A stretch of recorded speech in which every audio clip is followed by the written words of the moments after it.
Bonjour à tous, j'espère que vous allez bien. Alors aujourd'hui j'avais envie de partager avec vous des créateurs de patrons qui m'inspirent beaucoup et que j'aime beaucoup, qui sont dans un style un peu cottagecore ou vintage ou un peu les deux. Et voilà, j'avais envie de partager avec vous mes coups de cœur parce que je trouve que c'est toujours chouette de pouvoir échanger à ce niveau-là. Je sais qu'il y en a certains d'entre vous qui me suivent parce que justement ils aiment un peu le même style que moi. Donc voilà, c'est pour ça que je me suis dit que ça pouvait être chouette de partager ça avec vous. Donc je vais vous présenter plusieurs créateurs de patrons qui sont dans ma liste de favoris.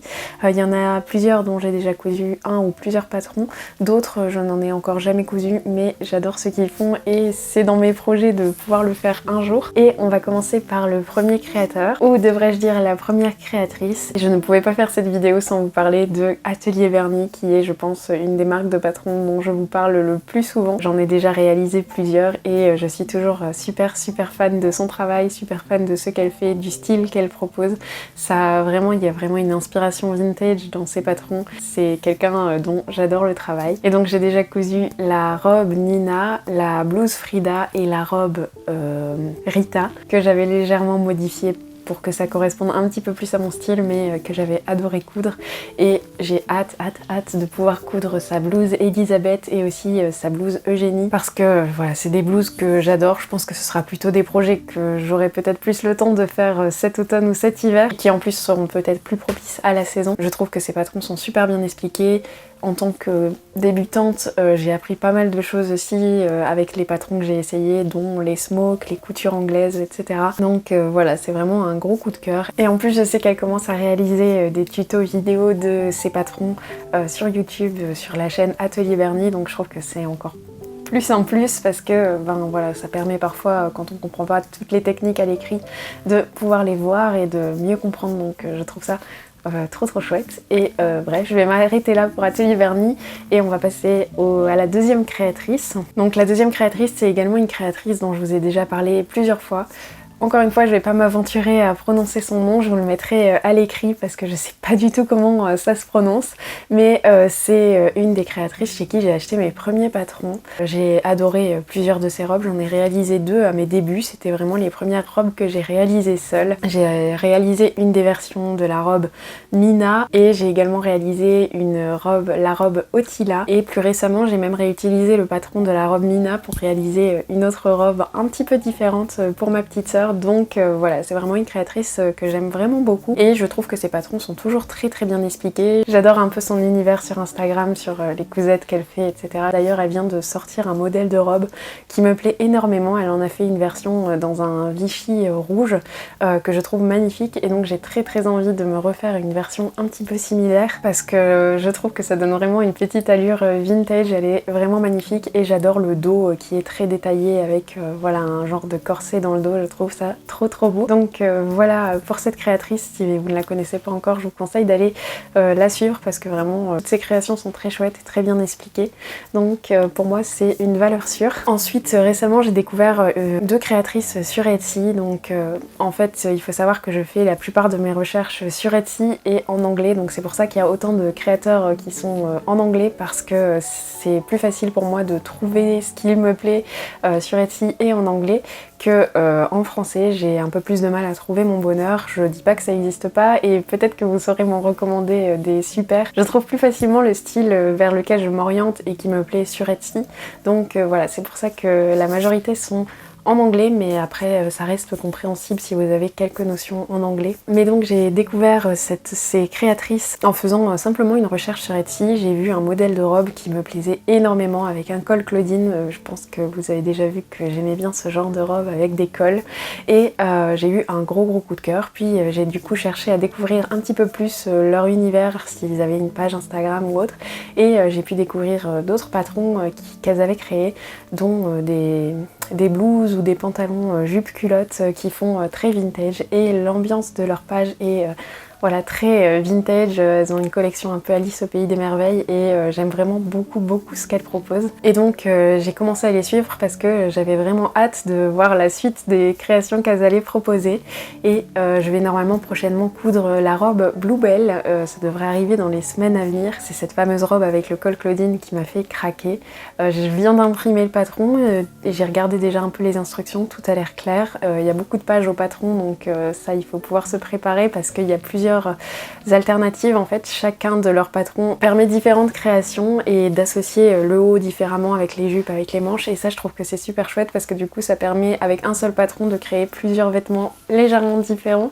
Donc ça c'est ce que j'aimais beaucoup, et jusque là, même si je l'ai pas encore cousu, en tout cas ça a l'air très bien expliqué. Donc ce sont vraiment des personnes que je vais continuer à suivre et dont j'ai hâte de voir la suite des créations, parce que je crois que ça continuera à me plaire et à rester dans cet univers que j'aime tant. Donc voilà pour les troisièmes créatrices. Ensuite, une autre créatrice dont j'adore les patrons, c'est Milaoni Pattern. Je suis vraiment fan de plusieurs de ses modèles, dont la robe Amelia ou la blouse Esme, si je dis pas de bêtises, et elle a également sorti un pantalon récemment, le pantalon Léa, qui me plaît aussi beaucoup, et j'aime beaucoup son univers. C'est très romantique et je trouve que ça correspond parfaitement à ce que j'aime, et donc voilà, c'est une des personnes que j'ai mis dans mes favoris pour pouvoir continuer à suivre ce qu'elle propose, et j'ai hâte de voir les futurs projets qu'elle va sortir. Malheureusement là j'ai pas encore eu la chance de tester un de ses patrons parce que voilà, je ne suis qu'une seule personne et je manque de temps, donc voilà, mais je pense que si j'ai le temps, j'aimerais beaucoup me coudre la blouse Esme pour cet automne. Je crois que ça pourrait être un chouette projet. On verra si le temps me le permet,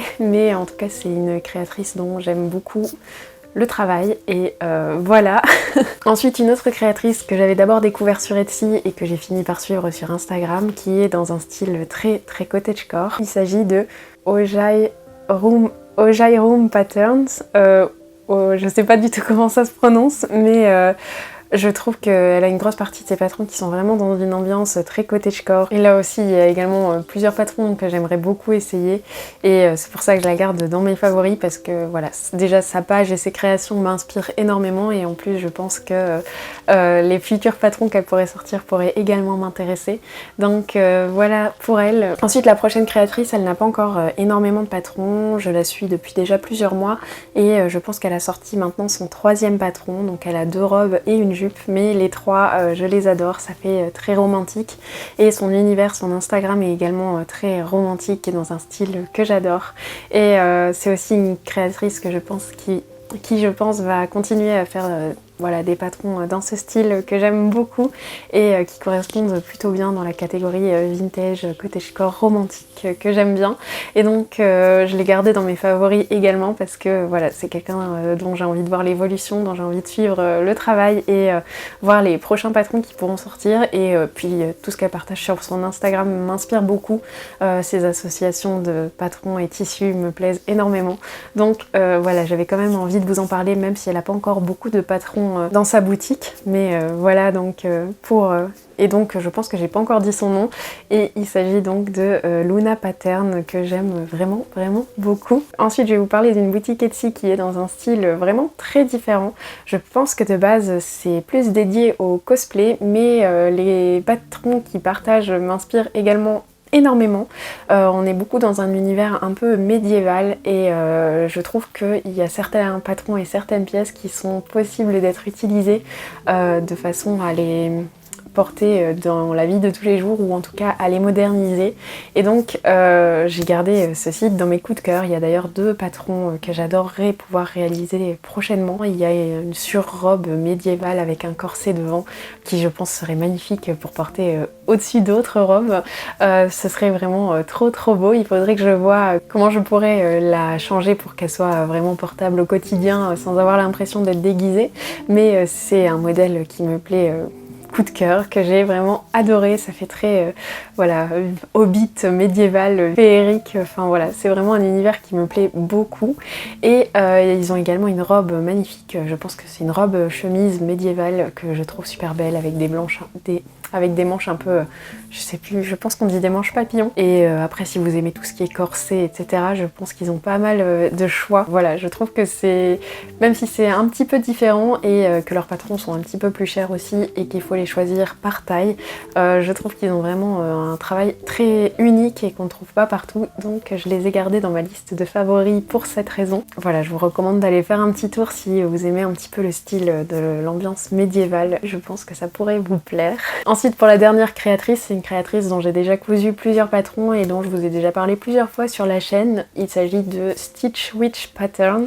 J'ai réalisé chez elle la robe Capulette et la robe Harlow que j'avais fait pour les fêtes, et ce sont deux modèles de robes que j'aime beaucoup. Elle a une ambiance quand même assez cottagecore. Plusieurs de ses patrons sont quand même assez dans cette ambiance cottagecore. D'ailleurs j'aimerais beaucoup me coudre la robe basque qui est une robe un peu type corset et qui finit en pointe avant de passer à la jupe, et je trouve qu'elle a un charme que j'aime vraiment beaucoup. Et ils ont également la blouse Tudor qui est vraiment trop jolie, que j'aimerais beaucoup me coudre chez eux, et j'aime vraiment beaucoup leur univers, ceux qui partagent les différents patrons, et ils ont sorti récemment aussi un tablier vraiment super sympa, et donc voilà, je les ai aussi rajoutés dans mes favoris parce que voilà, j'ai déjà pu tester plusieurs de leurs patrons et j'ai beaucoup aimé leur façon de travailler, et en plus de ça je pense que les prochains patrons qui pourraient créer devraient pouvoir me plaire et correspondre au style que j'aime bien. Donc voilà pour ce créateur là. Voilà, je vais m'arrêter pour l'instant parce que il y a une multitude de créateurs qui m'inspirent encore, mais je pense que la liste pourrait être infinie parce que de toute façon j'adore faire des recherches de patrons et de créateurs, donc c'est vraiment quelque chose que j'adore faire dans mon temps libre. Évidemment il y en a plein d'autres comme Belen Paris qui a un style très romantique et qui a des tenues comme la robe Carthage très cottagecore également, et aussi certains corsets qui sont super beaux. Et il y a également des créateurs que j'ai découverts sur Etsy qui reproduisent des patrons vintage sous format PDF. Parfois il n'y a pas toutes les tailles, mais il y a quand même des modèles très intéressants. Donc il y a Lady Marlowe, si je dis pas de bêtises, et également Vintage Pattern Sewing Company, je pense que c'est dans ce sens-là. De toute façon, je vous mettrai tous les liens des créateurs en description, comme ça si jamais il y en a un qui vous a plu, vous pourrez le retrouver facilement dans la description. J'avais envie de vous partager une petite sélection de mes préférés. Je me dis que c'est toujours chouette de pouvoir échanger et de partager un petit peu ses coups de cœur. D'ailleurs, si vous en avez, n'hésitez pas à me le dire en commentaire parce que je pense que ça me fera très plaisir de pouvoir découvrir d'autres créateurs, et puis peut-être ça pourra servir à d'autres personnes qui iront lire les commentaires. En tout cas, j'espère que cette vidéo vous aura plu et vous aura intéressé. Moi, je vous dis à très bientôt pour une prochaine vidéo, et en attendant, je vous fais une tonne de bisous.